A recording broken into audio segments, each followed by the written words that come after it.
राष्ट्रीय महिला आयोग आपके द्वारा इस जन सुनवाई की शुरुआत करी।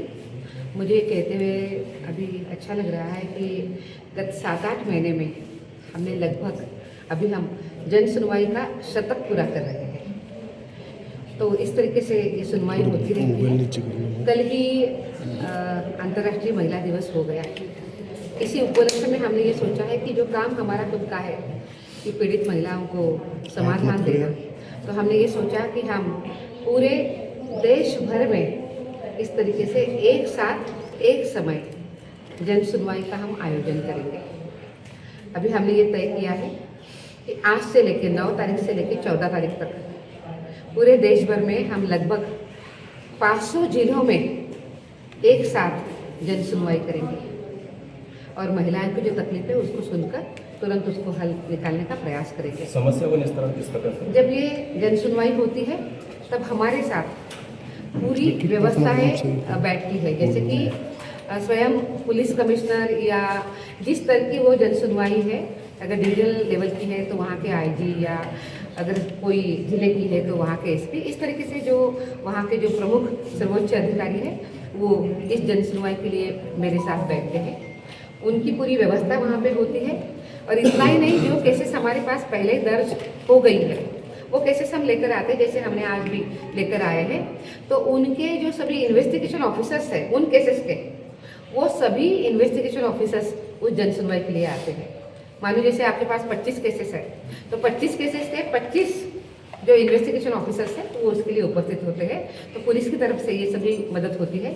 उसी के साथ साथ हमारा जो जिला प्रशासन है, कलेक्टर, उनके अधिकारी, वो भी इस जन सुनवाई के लिए उपस्थित होते हैं।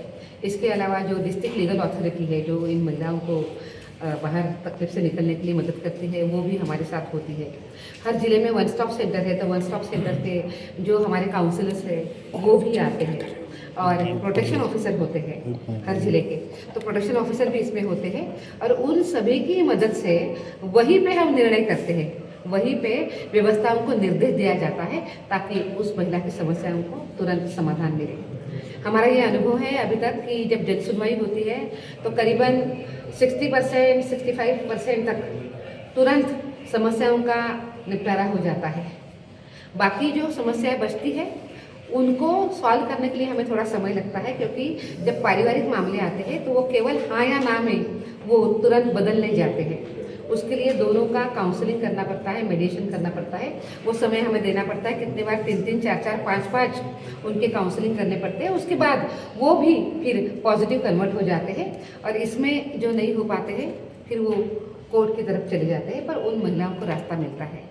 ये पारिवारिक मामलों के बारे में मैंने बताया, पर इसके अलावा आज हम ये देखते हैं कि सेक्सुअल हरासमेंट है या साइबर क्राइम्स है या उसी के साथ साथ अब जो नए लॉज आए महिलाओं को अधिकार देने वाले, मैटरनिटी बेनिफिट लीव, इस तरीके से अनेक प्रश्न हमारे सामने हैं आते हैं जिसको हम सुनते हैं और तुरंत उसका समाधान भी करते हैं। आज की ये जन सुनवाई है, 500 डिस्ट्रिक्ट की जन सुनवाई आज से शुरू हो रही है। हम ये कह सकते हैं कि आज देश के सुनवाई का प्रारंभ हम राजस्थान से, जयपुर से मैं कर रही हूँ।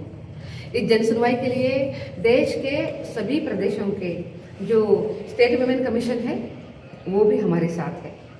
अपने प्रदेशों में स्टेट वुमेन कमीशन की चेयरपर्सन और उनकी जो मेंबर्स है वो जन सुनवाई करेंगे और मैं भी जन सुनवाई करूंगी दूसरे प्रदेशों में जहाँ पे कमीशन नहीं है।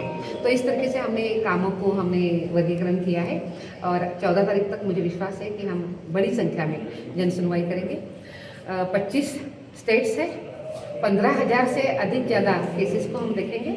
इसके अलावा बहुत बड़ी संख्या में, उतनी संख्या में हमारे पास वॉक इन कंप्लेंट्स आती है, उसको भी हम सुनेंगे।